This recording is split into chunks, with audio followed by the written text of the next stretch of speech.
Can F2 generated on site replace NF3, CF4, and in many of the semiconductor applications? Yeah, I mean, certainly, F2 production is out there in the industry right now, doing that very thing.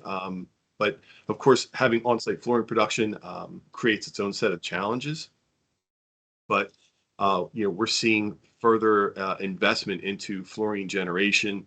We're seeing customers starting to adapt some of these technologies around fluorine production into their processes.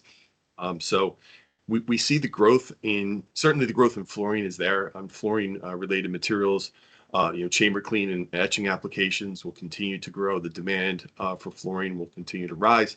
So as fluorine technology, on-site fluorine technology progresses, and I think that's one of the keys to that as a solution is the technology around producing on-site fluorine does need to get better because it's a obviously highly reactive material. So some of the challenges technically around keeping those fluorine systems up and running, especially when you're in applications that are using it 24/7, like a fab.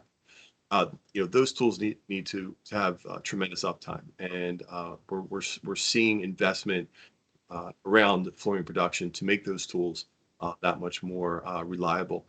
And so I think you absolutely will continue to see that.